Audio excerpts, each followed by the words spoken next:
Hello,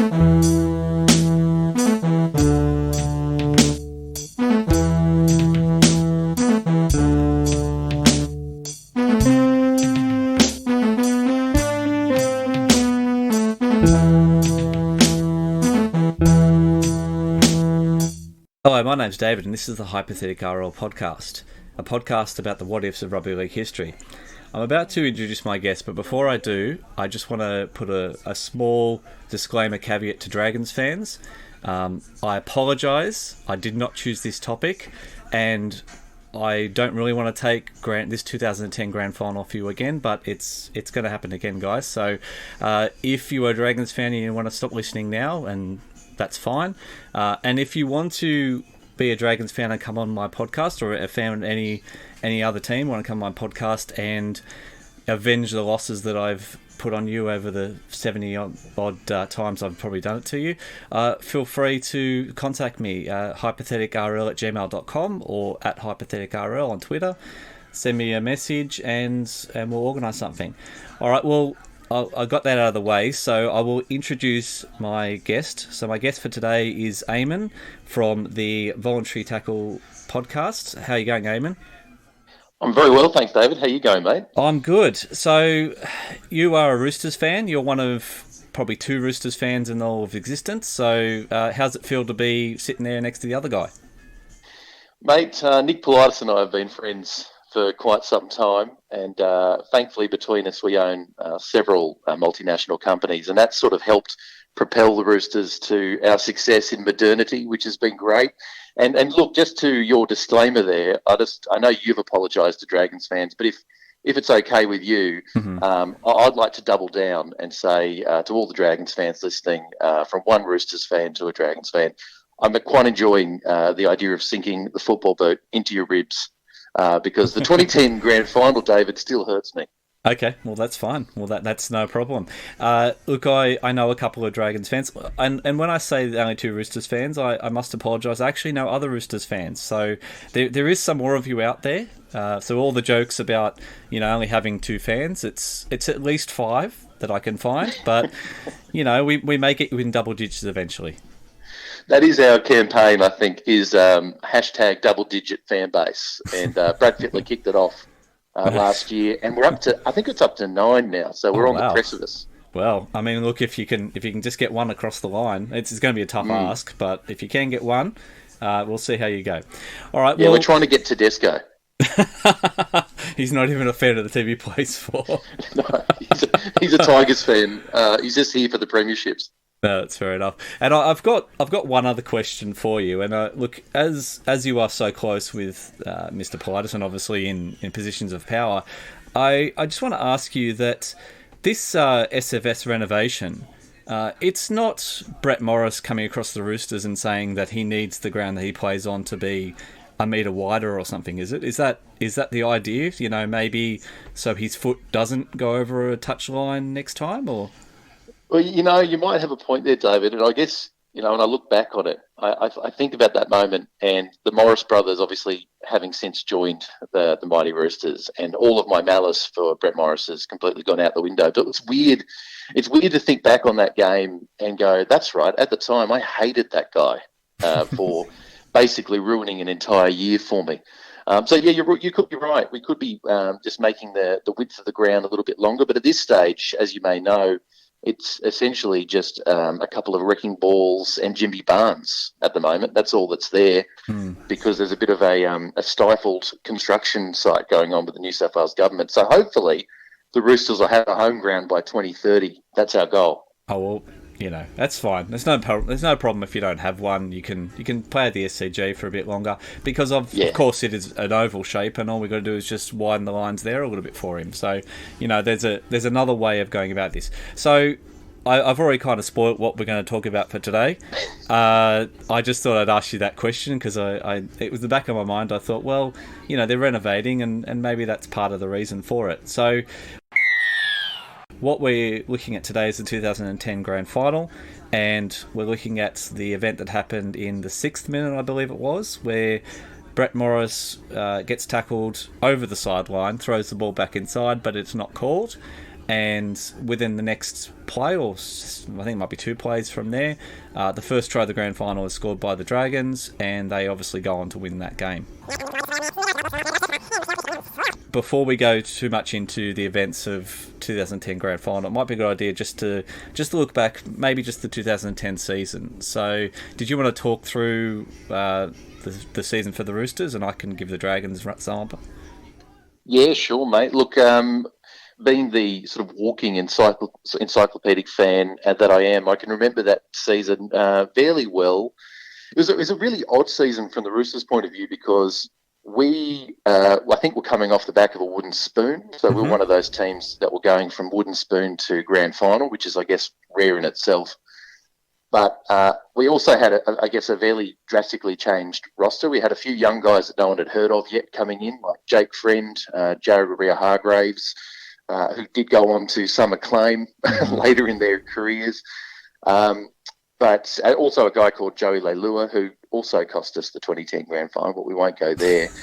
But yeah, we really rode there on the back of Todd Carney. Todd Carney was unwanted. Had committed several crimes by that point. No felonies, so it was all good. And the bubbler hadn't happened yet.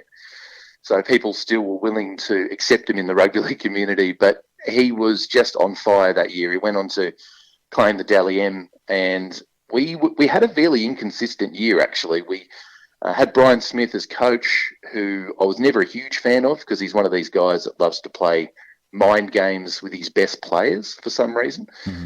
Went on later to coach Newcastle. It was earlier that he went and coached Newcastle and rubbed up Danny Badiris, the world's nicest guy, the wrong way. So that tells you a little bit about the guy. And he never won a premiership, and he's been to a few grand finals. So he had historically has had the proverbial monkey on his shoulder for a while.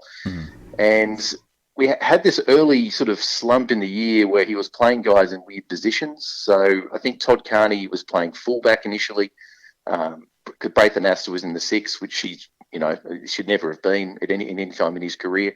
But eventually they shifted things around and put Carney into the 6, put Braith Anasta into lock, which is where he belonged, and suddenly things clicked into place and we went on a bit of a run.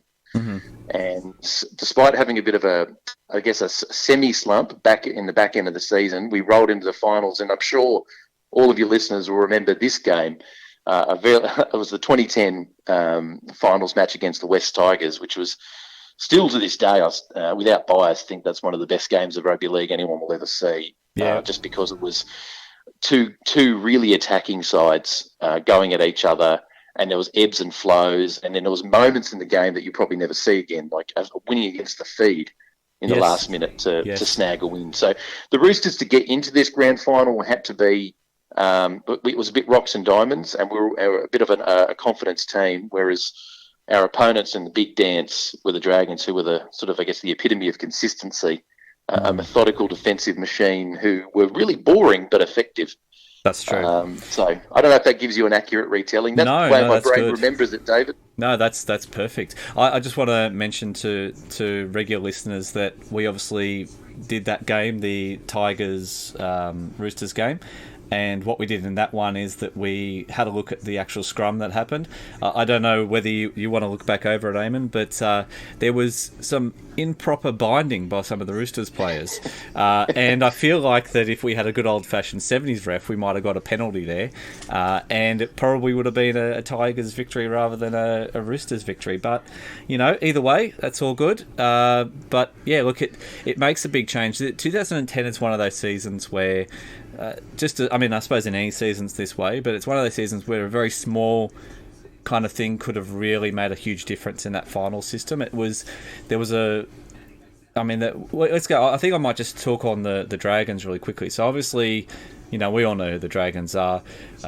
We know that during the 2000s that they had a lot of opportunities to win a grand final, or sort of. A bit like my team, Parramatta, just sort of falling at the final hurdle. The year before, 2009, minor premiers, went out in straight sets, 2 losses in the finals, and basically 2010 was their destiny year. If you think about it, they had the super coach Wayne Bennett. They had a team with a good mix of experience and youth, and they really had like you said, a very defensive mentality. it was very much a positional game. It was, kicking to the corners and forcing mistakes and that sort of thing. I wouldn't say they were a flashy side, but everything seemed to go for them that season as well. I mean, even the fact that the Grand Final day was a wet, boggy event, so it kind of favoured a team that was a little bit more conservative as well. Not a flashy side. I think understates it, David. I've seen old geriatrics playing bingo with more charisma than that team, but they were very effective, as you say. Yeah. Well, I mean, that's the thing, is that if your team can play that sort of style and still win a grand final, then you'll take that no matter what they say. Can you tell I'm bitter? I think you can. That's okay. That's fine. But look, you're allowed to be bitter. I'm bitter about so many different seasons. So 2010 is not one of mine, because obviously my team went nowhere near the finals or nowhere good at all. We were at that point still trying to figure out what happened the year before. We just weren't sure how the hell we made a grand final, and then why we weren't doing it again. But anyway, you were thinking, why is Daniel Mortimer in a grand final? I think you probably spent the next 12 months assessing that, and you took your eye off the ball. Yeah, we just weren't sure. I think we realised that just throwing the ball around like Harlem Globetrotters, maybe that wasn't the way to go about it, but maybe it was the way to go about it, because obviously next year they tried it. They tried to be conservative and they tried to play like these other teams, and it didn't work out too well. So didn't work out. I mean, maybe if they could have just had every other team call themselves the Generals, it might have been not a bad idea for Parramatta, and they might have won 2010. But not a good year for Parramatta. But we'll go back to the Dragons, and like you said, not a very methodical style, and like they had Jamie Soward. That was a team that has Jamie Soward. You know that you're going to have a good kicking game, and you're going to play field position. That's his one thing that he does very, very well. And I mean, you look at the defence. I'm not saying that Gasnier and Cooper weren't attacking players, but their defence was what they were made for. And in the 2010 sort of season, players, I don't know if it's different nowadays, but there was a lot of those second man kind of block plays, a lot of attacking the edges, a lot of trying to attack your second, your outside back rower and your centre. And if you've got two centres that can defend like they can, you're going to go really well in a premiership.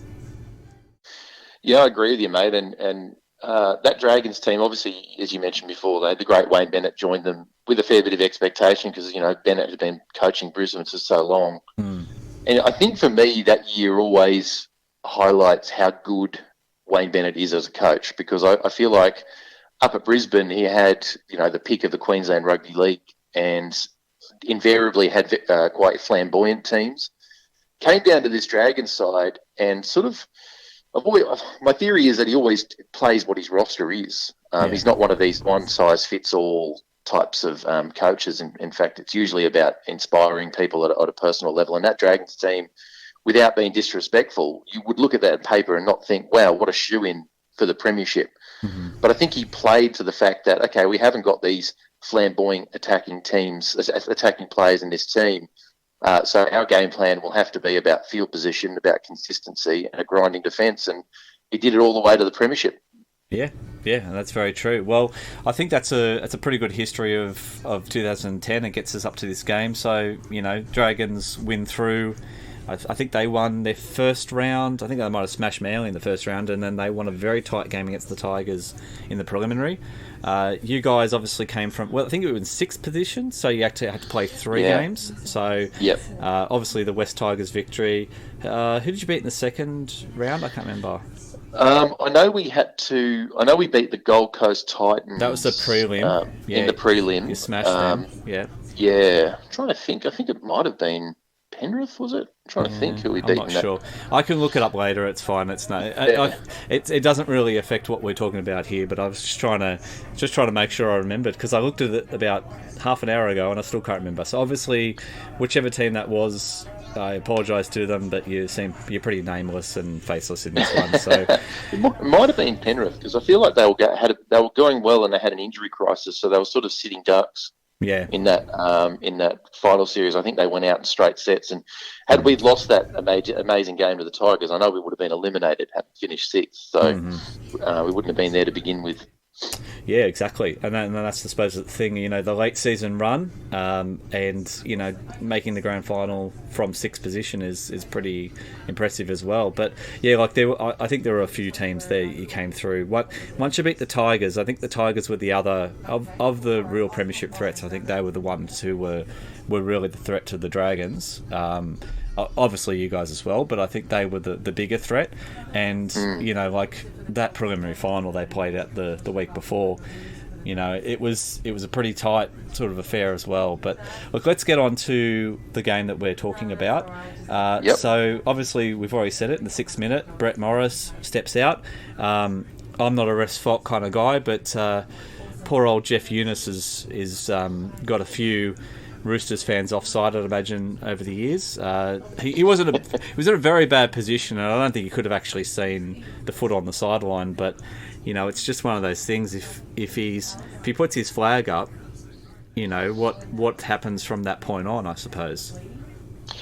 Yeah, look, as you said, it goes on to be a pretty key moment in the game. I think it's 2 rucks later, a cross kick from Soward to Gaznia puts it in for the first try. Mm-hmm. As much as, I remember watching that game and yelling many obscenities at the TV, it is a really tough one to call, isn't it, for a touchy? It was, yeah, sure, he had his boot on the line, but in real speed, that's a tough call to make. So I've seen howlers, and that wasn't one of them.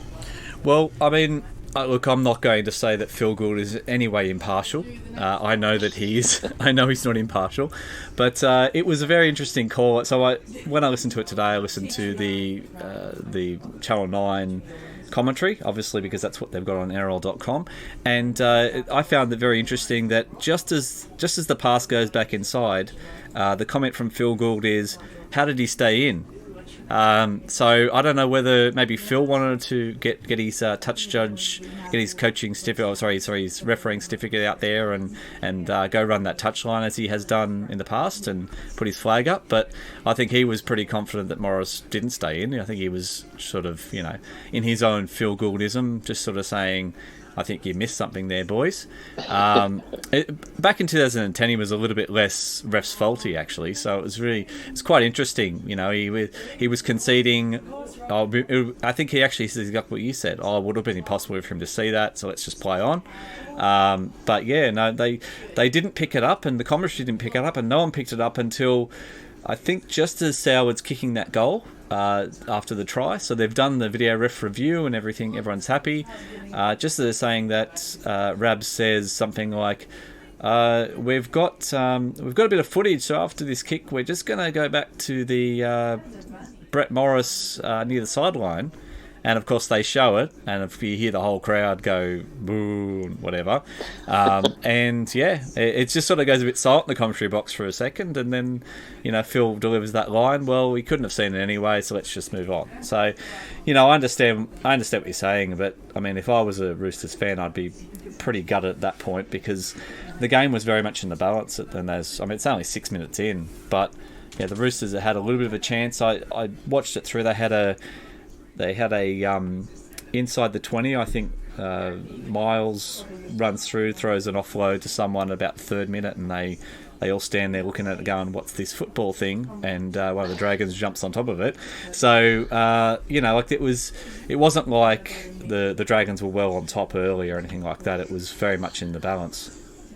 Yeah, I agree with you. In fact, taking my tricolour blinkers off, I do think the momentum was actually with us in that first half by a margin. There were missed opportunities. We didn't convert our tries, so that lowered our score as well. But I think Joey Lalua bombed a try, and it could well. And if obviously the Brett Morris incident had been picked up, then that wouldn't have gone on the scoreboard either. So conceivably, you might have been looking at a potential 18-0 margin. Mm-hmm. So, yeah, it just felt like the momentum was with us. And the funny thing about that Roosters team that year was that they were such a confidence-driven side that when things didn't go their way, they could go missing, which was part of the frustration of that team. But, of course, if it did go their way, then they could just step on your neck and have a bit of fun. Mm-hmm. So you do look at those moments and go, well, I wonder if that early punch in the face from the Morris incident was enough to just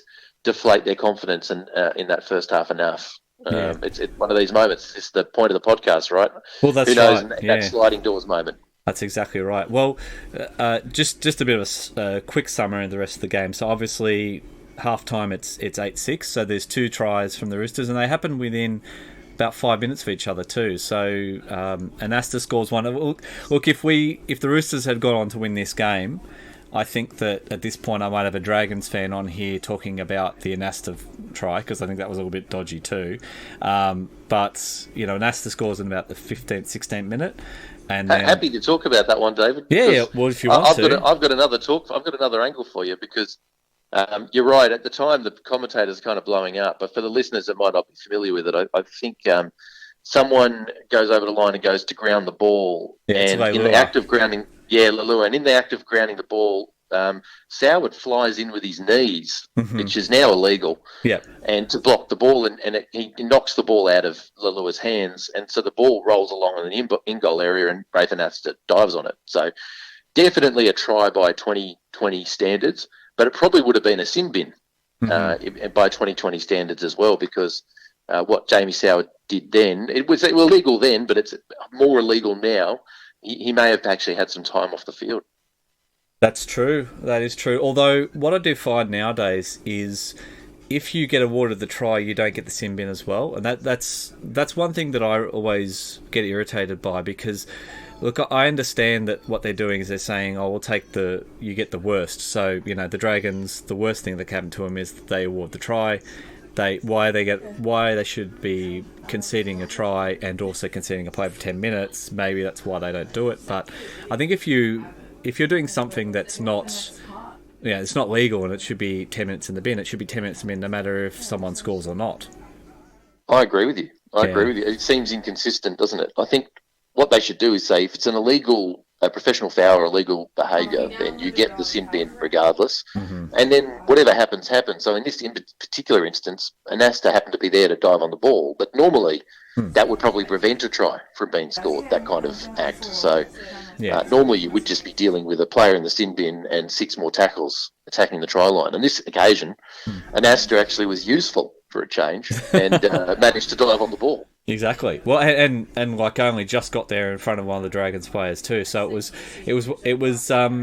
maybe it was a little bit of repay, but yeah, look, I'm happy to say that maybe the officialdom pick up the sideline and also put Soward in the bin for 10. So I mean that's going to make a huge difference if they've got a player in the bin, at the 15-minute mark. But absolutely, But look, it's just one of my things. When I watch it, I am former referee, and I know that if I was, obviously not to that level. I refereed kids who, basically like to make mud sandcastles, and like everyone did aeroplanes to make sure they weren't too far apart, or too close together.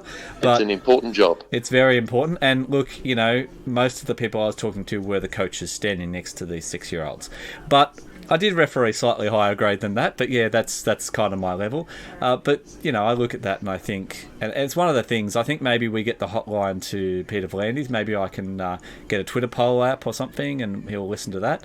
But I think you're right. I think it should be, no matter what, you judge them separately. You judge foul play separately to if you award a try or not. I just don't get why we don't do that, and it seems to have become the rule without being the rule.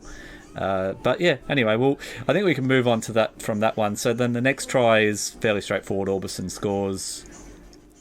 Pretty. David, I've got a point on that Orba. I don't know if you picked this up as well, but I remember at the time Ray Warren mentioning that Mitchell Orbison was the son of a firefighter about 19 times. Yes. For some reason, it must have been on Ray Warren's briefing sheet going in, and he must write down a few facts about all the players. Yes. And maybe in his dotty late 60s at the time, he just went, "Have I mentioned this before?" And he seemed to mention it a lot. In fact, I think he called Orbison's father being a firefighter more often than he called, Todd Carney's presence on the field that day. It was a weird commentary performance. Well, look, I think everyone loves Ray Warren pretty much like the eccentric old uncle, grandfather, whatever you want to call him. We kind of don't want to put him out to pasture, but he's pretty much past it now. I think he's past it in 2010, to be honest. But they still wheel him out for the big games, so we're happy enough to have that. But look, even some of the comments that they make, I don't want to go up too much in the commentary, but at one point he mentioned Melbourne. He was talking about people who were watching from Melbourne, and then he referred to them as those people. So I'm not sure if he has a problem with people from south of the border, but he seemed to be quite racist if Melbourne is a race towards the people of Melbourne. I thought, well, is there going to be segregation? Do we need to have a separate Melbourne person's toilets in Ray Warren's eyes? I'm just not sure. Yeah, the hatred of AFL runs pretty deep with Raps, from what I can tell. And as you said, I think you've made the analogy to being the dotty old uncle, and they tend to be at Christmas parties in particular also racist, in my experience. So it fits quite neatly. To be honest, I abhor racism in all of its forms, except against Victorians. I think it's absolutely acceptable. Well, I mean, that as someone from Sydney, I think that's completely acceptable. That's just the way it's going to be. I don't know if we need to round them up into camps. I need to probably think about that a bit more, but generally speaking, I think it's the only acceptable form of racism. Oh, look, I mean, I think we just do a bit of an escape from New York kind of situation where we just close the border. We tried to do it before, close the borders, and they reopened them. But maybe if we can keep them closed for a bit longer, they can just stay in their little microcosm there. I don't know if we want too much of them. We don't want them kind of gathering groups too often as either, because that's when AFL breaks out. So we want to sort of we can't have that. Look, just generally on the commentary, it was Channel 9's commentary at the time. It's still interesting, but it was definitely very interesting for this grand final. And I sort of, it was almost like a time warp going back. Sometimes you watch these older games and some of the comments, and there was quite a lot more Sterlo back then. I always appreciate the Sterlo. Always appreciate the analysis, but obviously, no Andrew Johns, none of these kind of Billy Slaters or any of those sort of guys now. I kind of miss that kind of commentary. So, and with Ray Warren, and I think you're very much right about his tip sheet. Did he talk about where Hargraves' dad was in the... was that Orbison? UN? Yeah, it was in the UN or something, yeah. Yeah, no, he did mention that. That was clearly on his tip sheet as well. Yeah. Because I think he had a pre-prepared line and it came out a bit stilted. He said something like, and I'm probably paraphrasing, but here comes Joe Hargraves prepared to head to the field, and his father worked for the UN as a peacekeeper, and I'm sure he won't be bringing any peace to the field today. And you can just tell, Ray, you did not ad-lib that. You've definitely created that. Here's something I prepared earlier. No. Well, look, I heard that one too. I thought I'd heard it, but I didn't really feel like watching the full 80 minutes this morning, so I just watched bits of it. And as that came out, I thought, well, this is very interesting. It's and I thought it was Ray Hargraves and the UN. I just wanted to make sure I clarify that one. Yeah. Do you think Jared's old man, when he was negotiating between nation states, brought out what Jared does on the field? That'd be amazing if he was in meetings and he was prepared to put a huge shot on Kofi Annan. Well, perhaps what he did is he brought Jared with him as his muscle, just in case, in case something didn't go well. Villain. Yeah, exactly. He was there, patting his kangaroo. Obviously the lost Bond villain. I don't know what his father's name is, but let's say Dr. X. And it's obviously having an enforcer for a son may have just as well caused some great negotiations. I don't know about the hit on Kofi Annan. I think perhaps Kofi is more of a referee, but we'll see how that works out. Yeah, God rest his soul. You've given me a great image there. I like the idea of Jared's dad being the evil guy and stroking the top of Jared's head in his lap as he sort of hatches his global plans of villainy. I like that.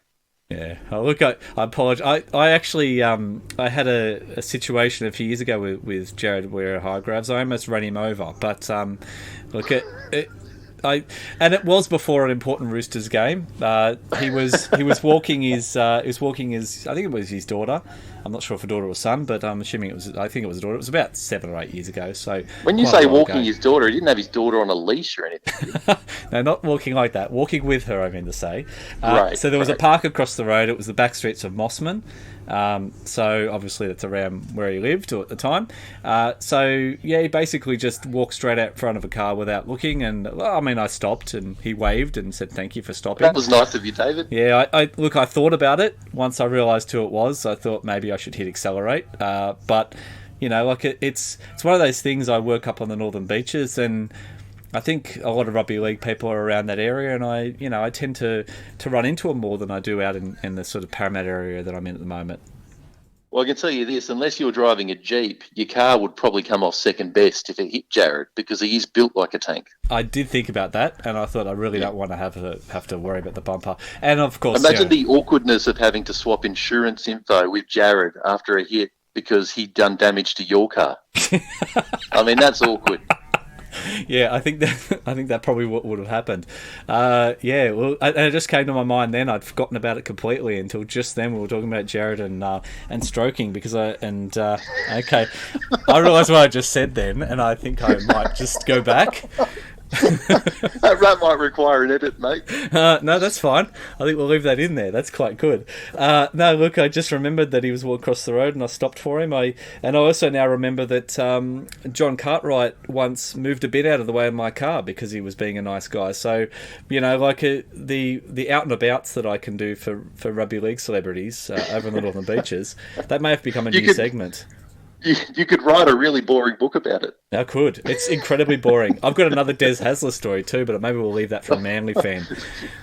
Yeah, leave that as a crescendo at the end of the app. I like that. All right. Well, look, after the 20th minute in this game, I think we'll bring ourselves back to the game. Let's actually chat about the game we're talking about. And, all right, for a change, why not? Just for a change.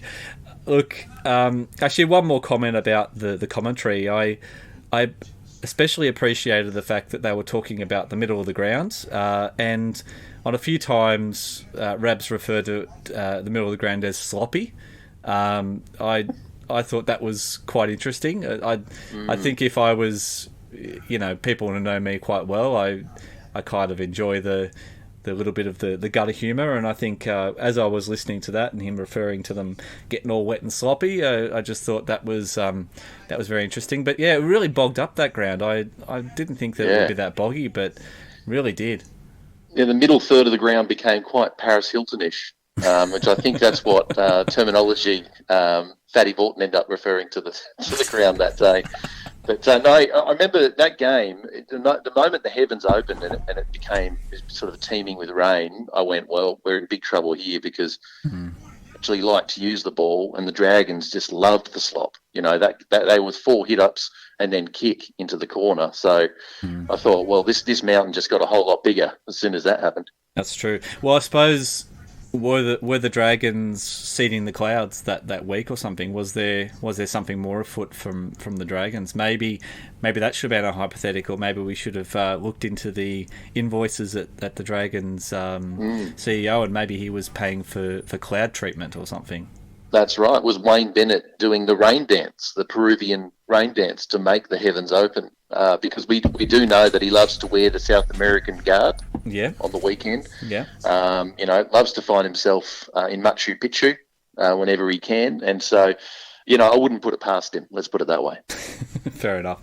All right. Well, look, and like you said, I'm not going to say that that because Morris doesn't steps on the sideline and gets called, that you all of a sudden, you know, kick the goals with those penalties. But I think that if this score was 8-0 after 20 minutes, from what I can see, and look, I encourage anyone if you're interested to watch this game again, the Roosters did have that attacking flair and they were moving that ball. To the point where Phil Gould was actually quite cross at them in the commentary, talking about they've got to be a bit more conservative here. They shouldn't be moving the ball too much. I think they realised that their way of winning against the Dragons was they had to move them around. They had to try and score points, get in front, and I mean, like always happens with teams, if you get scored on first, you don't win as many times as if you're out in front. So. Yeah, absolutely. And that first try in grand finals, I think, does tend to be quite crucial. And if you were going to say who, after the first 5 or 6 minutes, was more likely to score, you wouldn't be saying the Dragons. It was sort of the first major opportunity they had in that game. And as you said, we were going from sideline to sideline really, really early. So I was quite excited at that stage. I was 8 beers in, I think, from memory. I was trying to do a beer a minute, which was probably a mistake. And I just thought, well, we're actually looking pretty good here. And then that moment, David, it just ruined everything. Well, that's right. That's very much right. Well, and the other thing, I suppose, look, I keep mentioning the commentary, but there was a bit of a discussion about, you got to earn the right to spread it wide, and a lot of that sort of discussion. But look, it just looked like the Roosters were definitely on top, and I think if it's 8-0, and the rest of that half, like you said, a lot of chances. There was one it was two probably quite late on that may have happened for them. There was obviously Leilua receives a forward pass. It was pretty marginal, but I'm happy enough it was forward. And Anasta putting a kick through right before half time. If either of those sort of come off, maybe it's 14-0. I think if the Roosters go into the dressing rooms at 14-0 up at half time, especially knowing what the Dragons have been like and what their record have been like when they'd been trailing, I think you've got to give the Roosters a much bigger chance. I mean, obviously, the Dragons pile on the points in the second half, and that's fine. But this one of the stats they did talk about in the commentary was there's only 2 occasions when the Dragons had 2 tries scored them before, 2 tries in the first half. Or 2 tries before they'd scored or something like that. Actually, it must have been 2 tries in the first half, because they were talking about that game was one of them. And they said on one occasion they played Manly and they were beaten by 40 points or something. On the other occasion it was the week before when the Tigers had lost by a point. So, you'd have to fancy your chances with scoring 2 tries against them and going in, or if you scored 3 and being up at half time 14-0, 12-0, something like that. Yeah, you're right. As much as I've talked about the Roosters being this confidence machine, on the Dragons side of the ledger, they were one of these teams that once they got the ascendancy, they would strangle their opposition a bit like a boa constrictor. They almost reminded me a little bit of the Melbourne Storm team of 2012, a few years later, against the Canterbury Bulldogs. The Canterbury Bulldogs that year being the flashy proposition, and the Storm just strangled them and wouldn't let them produce any of their normal attacking flair. And the moment the Dragons really hit the lead and looked like they were sort of starting to march on their way, they ramped up that part of their game. Suddenly the slowing down of the ruck and keeping it down the middle, the rain obviously didn't help. And it just, that game got really messy for the Roosters. I think that was what was most disappointing for most Roosters fans, and I'm going to speak on behalf of all of them here today, was just the scoreline. It was an absolute shellacking in the end. And when you consider it was a game that was probably even for 50 minutes, that scoreline is particularly devastating. Yeah, well, definitely. Like you said, just after half time, the Dragons score and they go in front. And yeah, like you said, a lot of their tries, a lot of their point scoring and tries happens quite late on, actually, like after about the 60th minute. So, if they're up 14-0 at half time, even if they score that try in the 46th minute in the second half, you're still up 14-6. And I think the Roosters' confidence is going to be much higher. So, look, I can see a path that if this doesn't, I know we're taking a bit of liberty there, a bit of a stretch, but I can see that it could have happened. Maybe that's because I'm a Parramatta supporter and I just think that my team should always win. So you believe in miracles. I believe in miracles. So, that's how I sort of see it. But, sometimes these early momentum shifts in games could make huge differences. We're just not sure. The old cliche of, it would only happen in the first minute or the 5th minute or whatever, and look, it didn't affect the game. Well, the game is affected by everything that happens before it. So, one small thing could have changed this game completely. But that's also, right. Are people not aware of the butterfly effect, David? This causality. This is the beautiful thing about sport. It's made up of a series of moments. We end up talking about like 4 or 5 from hundreds, in the wash-up of games. But, there are, moments in every game that we watch where, whether or not you know it at the end of the 80 minutes, it was significant in the result. Oh, it can be. It can be extremely significant, like it. But then we're never going to know. You're never going to actually work it out. So, how do you, unless we can create some sort of temporal device, some kind of, alternate reality, where every hypothetical I do, I can actually go back and watch it. Then, until I can do that, I'm just going to have to make some guesses. But, geez, that'd be fun. Like that. Hopefully, that'll happen in the world of virtual reality. We'll just have VR headsets where we can go back and live out the 2010 Grand Final the way it should have been. True. It's very true. And then I might be able to live at a grand final where Parramatta wins at least one in the last 35 years or 38 years. What are we up to now? 35 years it is now. Okay. So anyway, I've forgotten. Not to rake up old graves, mate, but yes, it has been a little while between drinks. On that front, I would actually like to go back if I had the choice. And be Joey Leilua in the 2010 Grand Final because, A, I wouldn't have cost us 2 tries in defence, but B, I would have convinced myself to be more law-abiding off the field, and then I probably would have had a better career. Oh, that's very true. I mean, look at he's still got a career now. He's very much a strange character, I'd have to say. You'd have to say Joey Leilua is enigmatic. Is probably a good word for him. Yeah, that's very diplomatic. Yeah. But look, he's got a lot of fire in the belly and probably a lot of other things in the belly too. So, he's a lot of KFC. From what I understand, right. He loves KFC. Well, he definitely would. But look, he's with the Tigers now. See how that experiment works out. They've got some very interesting centre pairing there. They've got rocks or diamonds on both sides. So we'll just see how that works out for them.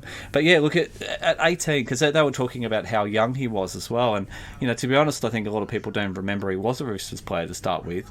I think a lot of people just remember him as a Canberra player. But, one of those players that his potential is, I think he's still reached a reasonable amount of potential. But yeah, he probably could have been maybe with a few less incidents for him. He might have been a little bit better. But, I mean, you're right, mate. He's one of these guys. I'm glad he exists in the world of rugby league because he's interesting to watch. He's someone that fans can talk about whether or not it's a good thing or a bad thing.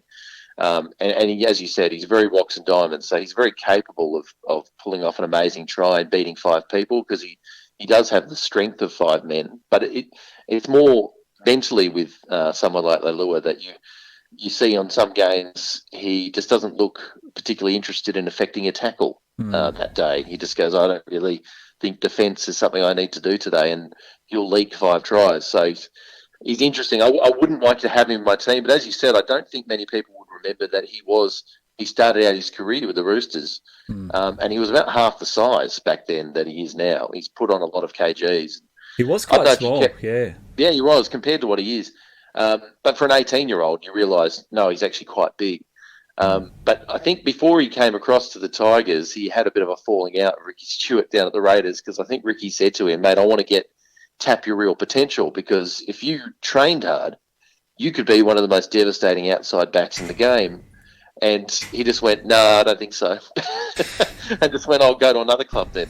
So I don't think he has any intention of, being the best version of Joey Leilua. Let's put it that way. No, that's fair enough. Look, from what I saw, he wasn't that bad in that game, but obviously, you're a Roosters fan and, mate. But yeah. He came off his wing about leading to tries. So if we're going to talk sliding door moments, Leilua was around quite a few of them, I thought. Yeah, no, it's you can't really blame him for the first try that happens after the Morris incident, but that's his side, and I think the tactic was kick the ball in behind him because he can't turn around, and even then, Leilua then, yeah, they were. It sounded a bit like it. Yeah, they were talking about the fact that it would be like that. I think the Tigers scored 1 or 2 tries the week before by kicking the ball in behind him. It was obviously the tactic, and we got Wayne Bennett on that side. Look, I appreciate your comments you made about. I just want to jump across to Brian Smith now. I appreciate your comments as a Parramatta fan about mind games with senior players. Mind games with the fans. He really did like mind games. He liked to text as well. He loved to text people. I'm not sure whether Brian Smith, if he coached in the NRL now, would be, on Twitter or something and be, DMing his players. I'm not sure if that would be the case. But, yeah, he really did like to play a few mind games with everyone. He did, mate. And I feel like he was trying to adopt tactics that have been used by great people before him. But he just did it in a way that was super weird.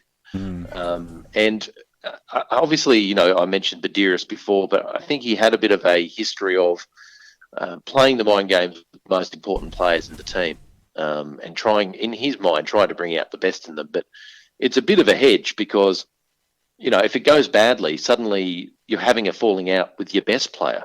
And Brian Smith, I believe he's one of these guys that tends to turn up to a club and have a really good first year. I think before waning quite badly. I know Parramatta, his tenure is a bit longer than most. But, yeah, I think he's been to, like, 4 grand finals and he's 0 from 4, right? Yeah. He's never won one. Yeah. But there's something funny about that. Yeah, look, I still think he's a very good coach, and I think he has been a very good coach. I just don't think that he has... it's just a different personality to someone like a Wayne Bennett. You know what I mean? Like it's a tactical thing with Brian Smith. It's trying to win the tactics, and look, and I think his development of players was always good as well. But I think when it comes to those critical moments, those critical games, maybe he just can't get the best out of his players, and I'm not sure if that's him or if that's just the players he had around. But it has happened a few times, so you know. Doesn't he have a history, David, and correct me if I'm wrong, I'm only familiar really with the Roosters' history here, but a history of trying to pull the rabbit out of the cap for the big grand final. I know with us in 2010, I was turned off before the game because I found out that he had dumped Mitchell Orbison's brother, who I don't know if many listeners are familiar with him. His name's James Orbison, who was coming off the bench and doing a good role in tandem at hooker with Jake Friend, and had been working for us really well. And he cut him on the morning of the grand final in exchange for Lapini Paya, a prop, who hadn't played since round 4 or something. It was a really strange decision. And when they asked him about it, and I hope I'm not pulling a quote out of my ass here, but I think it was something like, I owed it to Lapini to let him play. And I thought, that's a pretty poor reason to put someone in a grand final and dump someone who, by the way, James Orbison, the rumour was left crying on the bus because he'd been dumped that late and told that he won't be playing the grand final. That's a pretty poor reason, I think, to cut someone and include a prop who wouldn't be, have enough gas in him, you wouldn't think, to play a grand final. As it turns out, he didn't. I think he gassed out after 8 minutes.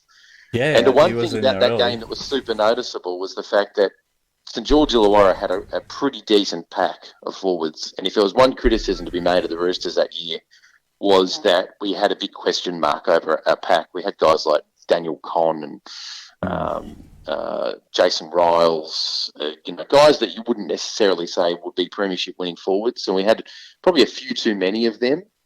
And putting in a Lapini Paya who gets gassed in 8 minutes, that didn't help. No.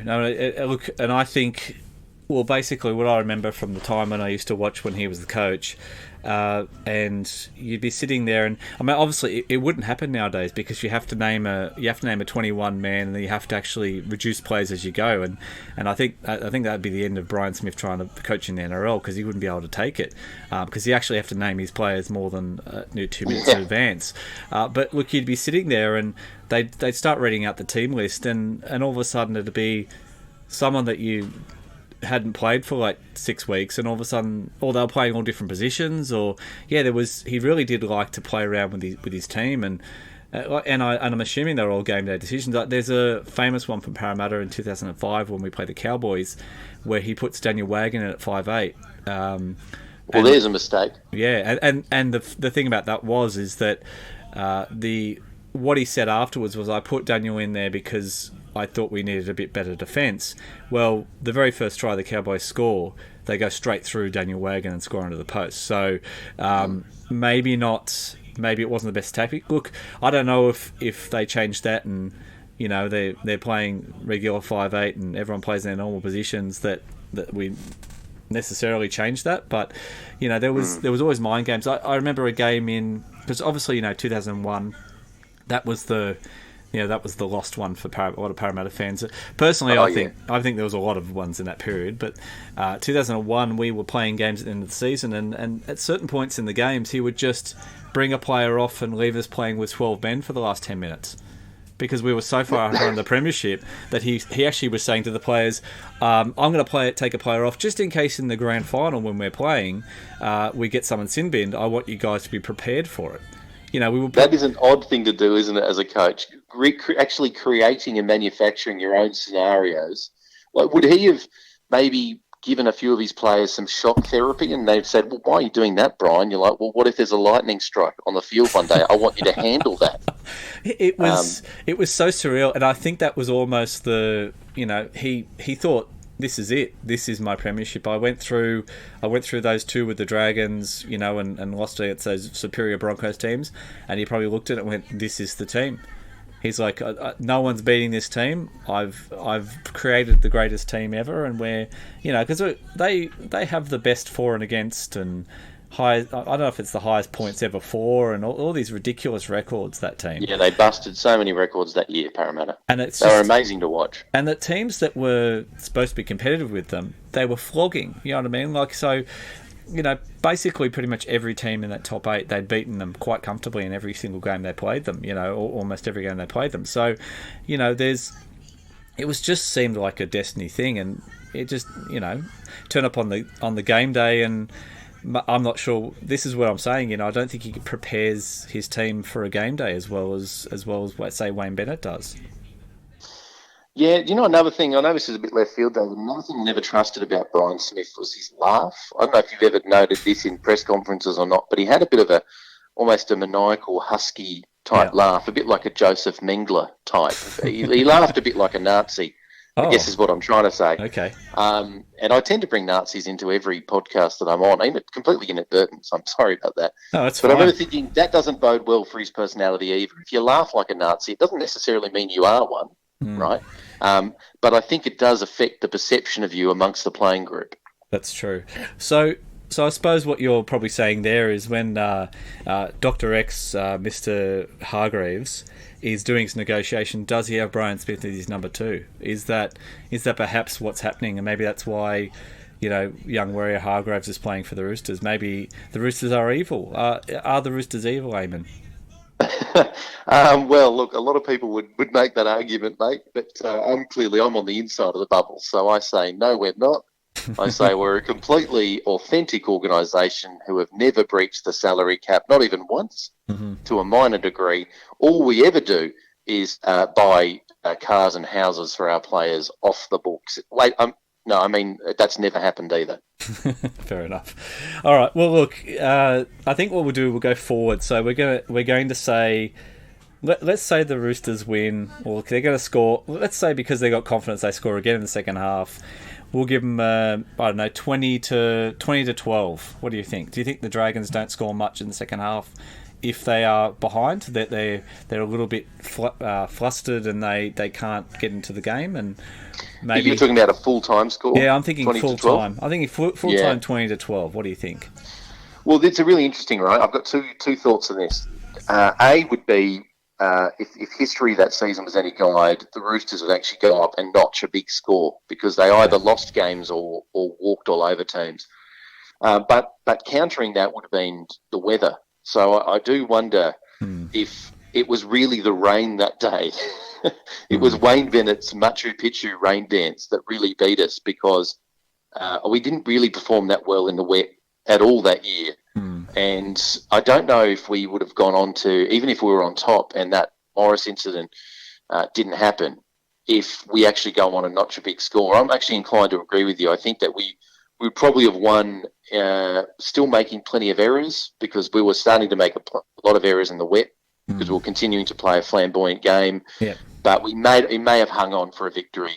I just think that muddy, sloppy middle third was tailor-made for the Dragons as well. And even if that had gone our way early in the first half, I think the second half was always going to go the way of the Dragons. Yeah, given the conditions. But then I think the other thing you got to say about that is that the Dragons, obviously, in the conditions are going to be better, but the Roosters are trying to chase points in the conditions as well.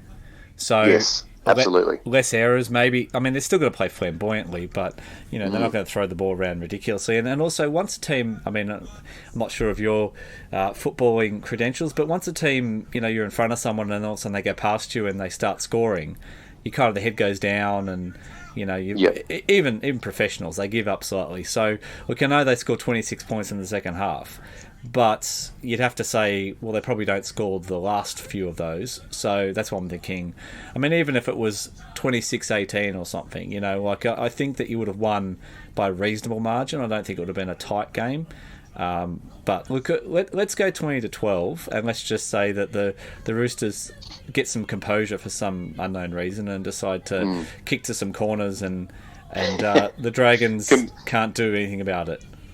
Composure is certainly one thing we didn't have, even when we were going well. That was what made the Roosters really interesting to watch that year. Actually, in 2010, they just were like some incessant gambler at the craps table, just throwing the dice maniacally, no matter what was happening in the game. And you mentioned before you weren't sure of my football credentials. For the record, I am quite a talented ball-playing number 36. Okay, nice. So I never got a run in the top-line squads of any team, but I was around. That's good. Preparing the fruit. I love the fact that number 36. I know exactly what position that is because we had a discussion with the all three grades recently, and I said, look, I always loved good old number 39. I always loved the number 20, and you gotta stand there and you gotta say Martin Seal number 20 for the Parramatta Reserve grade team. One of the favourite memories is watching those sort of guys, and I always loved that everyone had their own unique number. Yeah, it's a good thing. It's like being in line to the throne. It's good to know who you have to kill to get the top job. Mm-hmm. And number 36 in my day, which was the sort of early to mid noughties, that was the official position of the milk matron, which is what my role was to make sure people had fresh milk if they ever needed it during the game. I know it's an odd refreshment. Most people don't call for an oak at halftime, but I was there if they needed it. All right, well, fair enough. Okay, well, let's move past the game because, the Roosters have been crowned champions 2010. Obviously, we're going to have to move forward to 2011. I did say right at the start that I had to apologise to the Dragons fans.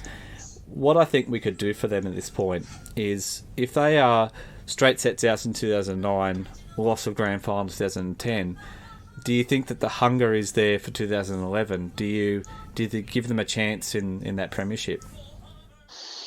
I think you're right. There's definitely a degree of hunger for most teams that depreciates the moment they've won the premiership. It's a bit like you finally got that, when the dog's chasing the car and he doesn't know what to do when he gets the car. Sometimes players are like that. They go, cool, we got the premiership. I guess that was everything I ever trained for. And then whether or not they know it or not, they go down a cog, and I do wonder if the Dragons didn't win that, they would have been hungrier the next year. I think just going by psychological history of rugby league players.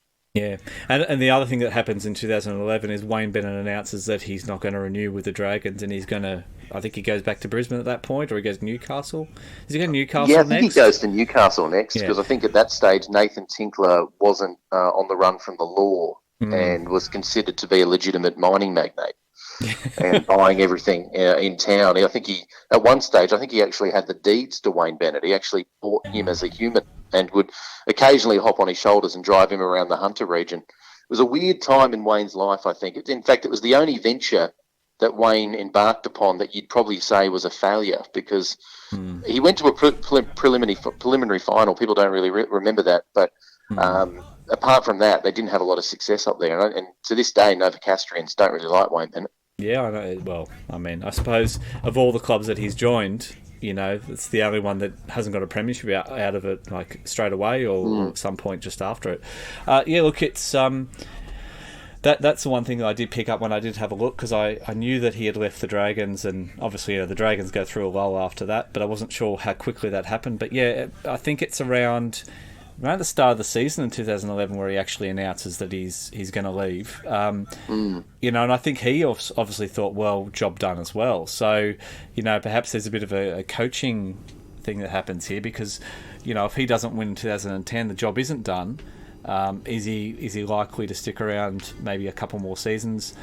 it's hard to tell what happens to the Dragons, but I've got to say that, just to piss off as many Manly fans as I can, I think we're going to just say that the Dragons win 2011, so that placates them a little bit.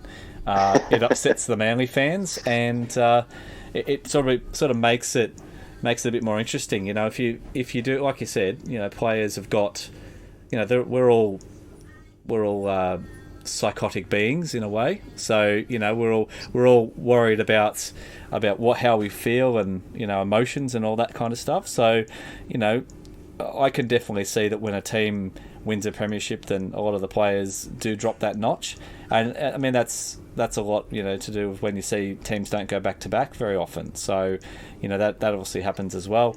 If they're not the defending premiers, a couple of teams don't treat them the same, and maybe it's 2011 for the Dragons.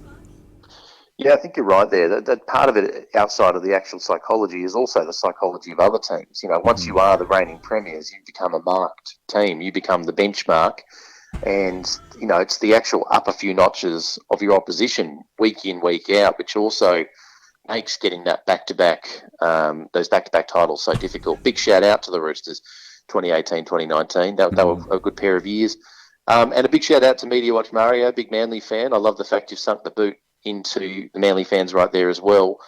And just on Wayne, I think the thing that left a bit of a bad taste in the mouth of Dragons fans was the fact that he actually departed the Dragons and took a few players with him. As we know, Darius Boyd travelled everywhere. He went a bit like a lost dog.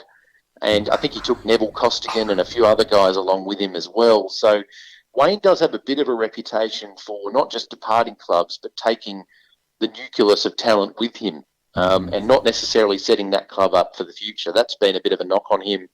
That was a knock on him when he left Brisbane and got taken over by Anthony Seibold, although I'm sure there are other factors there. Mm-hmm. But I have a feeling if he ever leaves Souths could be the only exception. I feel like Souths are in much better shape than they were now than they were before he came there. Yeah. Well, just talking about Mario, and I'm not sure if he's going to listen to this, I don't think it's really going to matter for Mario, because listening to your latest podcast, he is in some kind of box, unable to be heard. So it's okay. I don't think anyone's going to really worry what he thinks, because no one can hear what he says. Yeah, and the best part about that is because Mario doesn't live in Sydney, so he has to join us via video, and all of that audio stuff up was entirely his fault. So it's great because I get to blame him for his own muting. He muted himself so badly. Yeah, so an entire segment of audio was lost, which he records on his end. Yeah, which is probably a mistake on my behalf. It's probably a technical error that I shouldn't have had set up. So we had to go on the audio of what our mics just caught off our speakers, which, as you could tell, wasn't much. No. So it did appear as though we had buried him in some kind of hidden coffin, which is probably what we should do. Oh, it's look, and I'm sure he's not going to be very happy about 2011. But you know what? You've got enough premierships recently. You can just go away. And look, the last really great team. I'm glad that you shout at the Roosters of 2018, 2019, because last year, as a Parramatta fan, our mission was just don't let the Roosters win it, because we're the last 3 straight premiership winner. So we have to keep that title. And no one is allowed to win more than 2 in a row from now on for all existence. And you know what? That is, as much as you said, it's been a while between drinks. That is something you can certainly hang your hat on. Winning 3 in a row in any era is an amazing feat, and no one in their right mind could argue that team, the Parramatta team of the 80s, that is, was nothing short of one of the best that's ever existed. Yeah, that's very true. So, I mean, good thing to hang your hat on. Oh, well, that's true. Look, that's really good. And I also want to say that when we get to the end of this, look, I'm just going to keep firing shots at you, Aimon, but when we get to the end of this, I may record 2 hours of silence and put that on the end.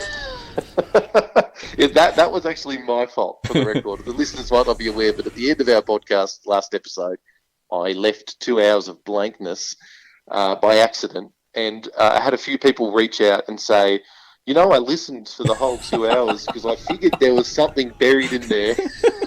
And that is the nature of your podcast. There probably would be something in there. Which we've done before, but not on this occasion. So my apologies to anyone that hung around for 2 hours of absolute silence. It must have felt like you're in the middle of Braithen Astor's head. Very much so. Look, I'll give a tip to anyone who that does happen to.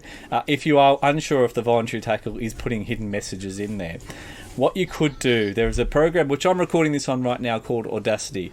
If you record the MP3 and you open it inside, it will actually show you if it is completely blank or not. So don't listen to 2 hours of silence.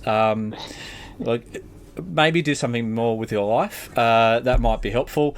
But yeah, look, I found it really funny because the funny thing was I had it in the car and I looked at the podcast and it said it was 2.5 hours or something, some ridiculous length of podcast, and I thought, wow, they've really got all out this week. And then it started to finish, and I thought, oh, this is finishing, and then it went blank, and I went, okay, and I went, well, I'm giving up on this because if it goes blank for more than 10 seconds, it's over.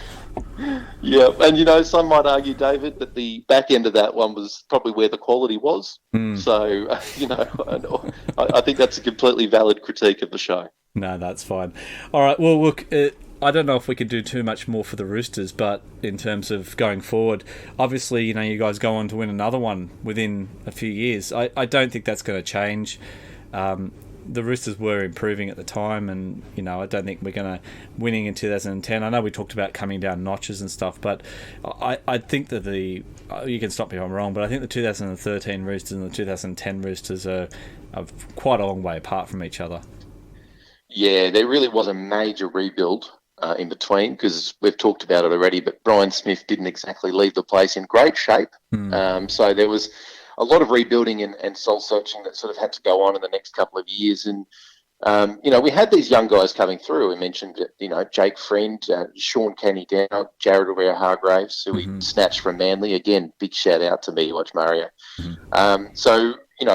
The nucleus of that team might have been there from 2010, but there was a huge changeover in talent, namely our coach. That was the first year that Trent Robinson joined the Roosters, and he had instant success. He joined that exclusive club of being, a coach that jumps in straight away and gets a premiership, which is pretty rare. So he came in, but he also joined the club at a time where we had recruited really well. It just had a great feel about it. We had James Maloney, who's just a natural-born winner wherever he goes.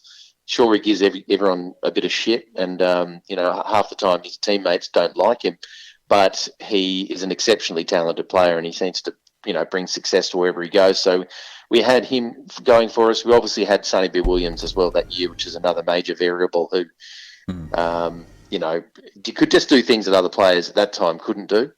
He was an X factor, and it turned out in the 2013 GF, after a fairly mistake-ridden first half from him, he broke the game right open and changed the game in the second half. And I still, to this day, I do think that 2013 Grand Final was one of the more entertaining Grand Finals that we've had in the last sort of 20, 25 years. I thought it ebbed and flowed. There was no, from a spectator's point of view, it wasn't entirely clear who was going to win until probably midway through that second half. I think Manly probably had the edge on us a little bit. And if it wasn't for the Wolfman David Williams, we may not have won because, of course, he went into the match with the attitude of, I don't want to touch the footy. Including when the ball came to him in the air or on the ground, he went, no, I don't really want to touch the footy. And, of course, Daniel Tupelo had a field day.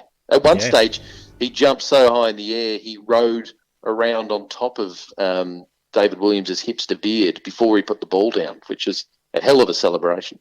It's pretty good. I look at, shout out to David Williams, former Parramatta player. So, that's right. And also Daniel Tupu, former Parramatta player. So, look, we produce all this talent. And I have to say 2013, for pretty much everyone but Manly and Roosters fans, is widely considered as the worst season of the premiership ever. Especially for myself and for Tigers and Dragons supporters who finished in what I like to call at the time the cripple fight battle. So look, I'm still not sure what happened in that season for Parramatta in terms of it, because we did finish with the wooden spoon, but in the cripple fight grand tournament, we did defeat the Dragons and the Tigers. So I'm not sure whether we can take any victory from that at all. But for me, 2013 that was not a great sort of part. That was like we talked about Parramatta ebbs and flows. That was the ebb. That was a very big ebb. So I'm quite enjoying learning about this. I didn't know Daniel Tupou came from Parramatta, and in fact, Parramatta it's turned out to be quite a nice nursery for the Roosters. That's the way Roosters look at other clubs. They look at them as a playing nursery to choose from. Yeah. A bit like when the rich and the famous go to Africa and they buy up little African orphaned babies. The Roosters do that, but with other clubs in the NRL, and that's what's made us so successful. They probably went, look at that baby, it's particularly tall and lean. I think we'll take Mr. Daniel Tupou. Oh, and he's obviously gone on to become a very good player.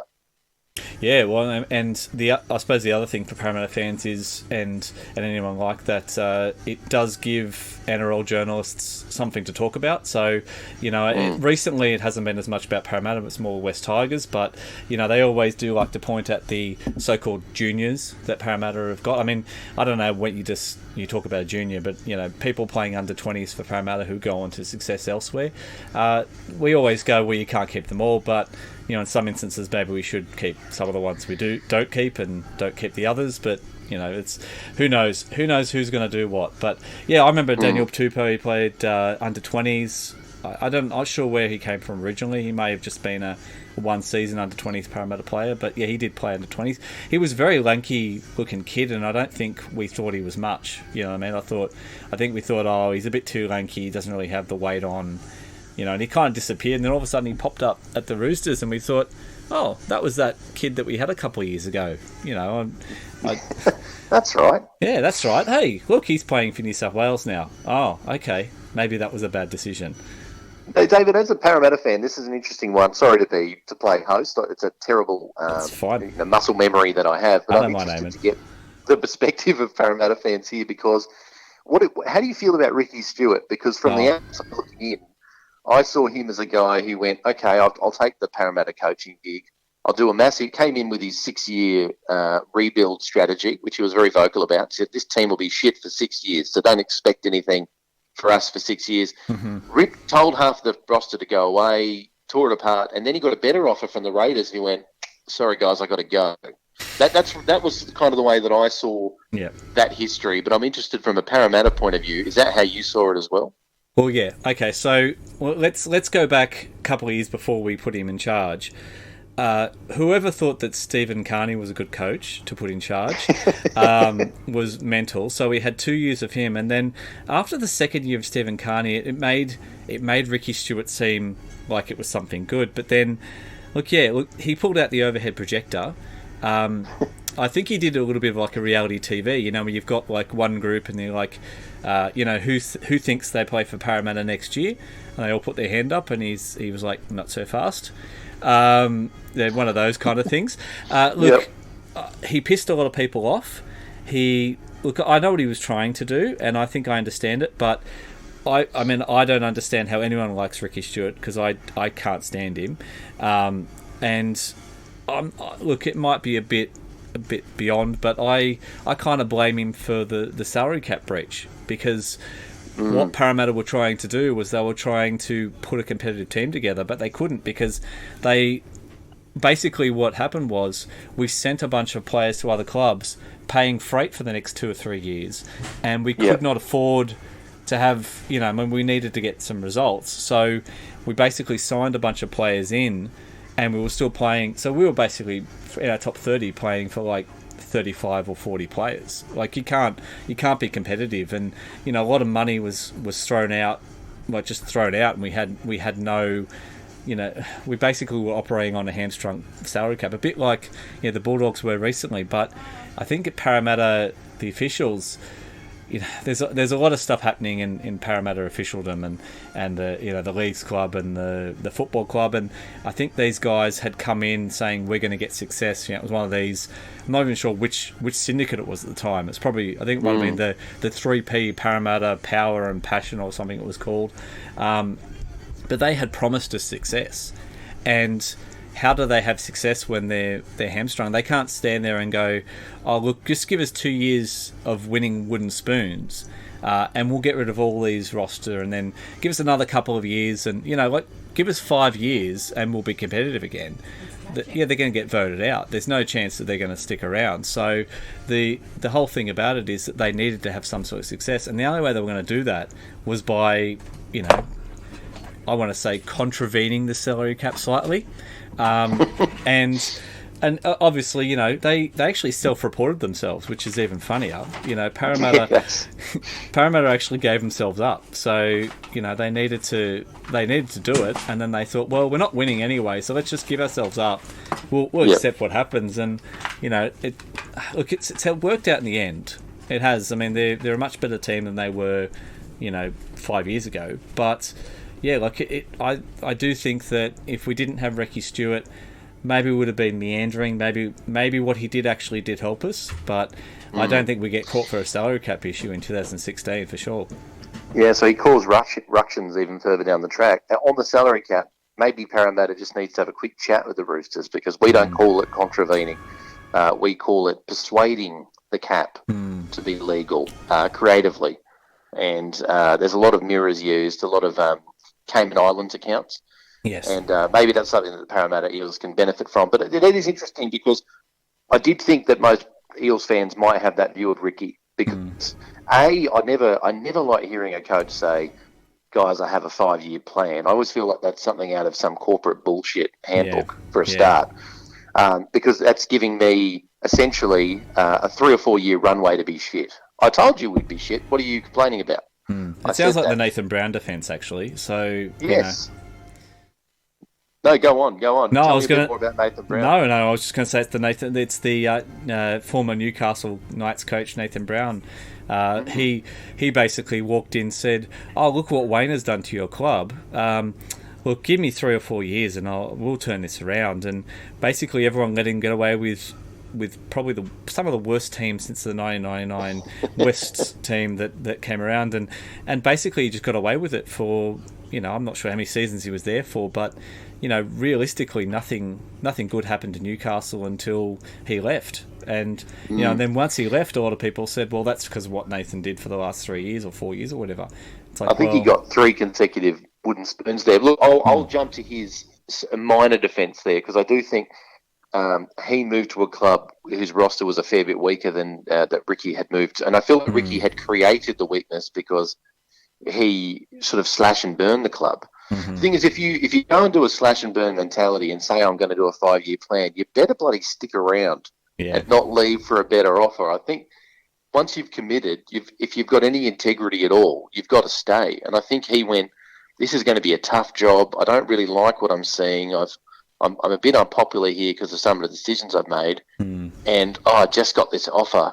And I don't know if you remember at the time, I think he sort of made out that the only reason he was taking it was for family reasons, which again, I don't want to cast any dispersions. I know there are some family factors there that are actually legitimate, so I'm not having a go at that at all.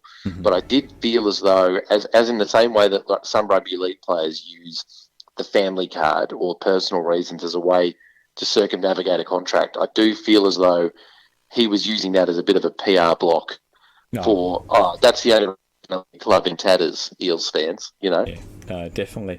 All right, well, look, I don't want to go on about too much about Parramatta, because that's got nothing to do with Brett Morris standing on the sideline. That'll make you thoroughly depressed.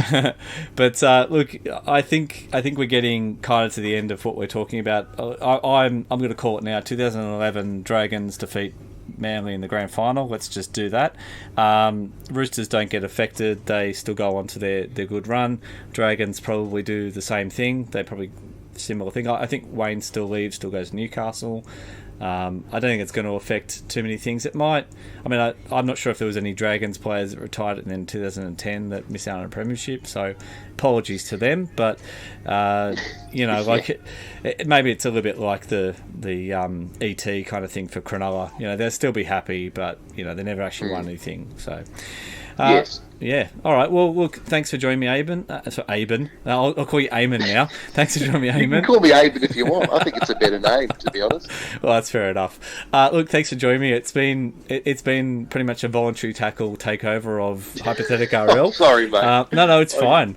You know what? It's a very entertaining episode, and when I listened back to it, yes, I listened back to my own episodes because I enjoy listening to my own episodes, I'm probably going to laugh along with it and think it's a really good episode. And look, to all my people who listen, if you don't listen to Voluntary Tackle, please check them out.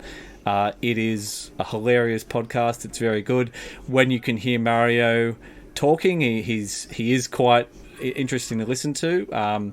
He's not the worst Manly fan you've ever heard, and obviously, you know, we've had your co-host on here before to talk about irrational mergers. So, you know, nice guy that he is, and it's always a good chat. Thank you, David. Look, it's a pleasure. Thanks for inviting me on. And again, it's just part of my ADHD, so apologies if I did pull you away from some of the scenarios there that you were so articulately building for my nonsense. But that's fine. A lot of the time it's completely inadvertent. I have no control. That's okay. And look, I'll put it out there right now. If you ever want to invite me back onto Voluntary Tackle to have a chat with you about anything, I'm more than happy to do that. And that is definitely coming your way, mate. Well, good. And like I said to everyone, listen out. I really love this podcast community, this rugby league podcast community we have. And I don't care if you don't listen to any of the others, but I prefer that everyone go out there and listen to as many rugby league podcasts as they can, because there's always quality out there. And look, if we can, we're not competing with each other, we're just trying to make sure everyone loves rugby league as much as we do. Hear, hear. All right, all good. Thanks. I'll talk to you later. Thanks, buddy. I really appreciate it, David.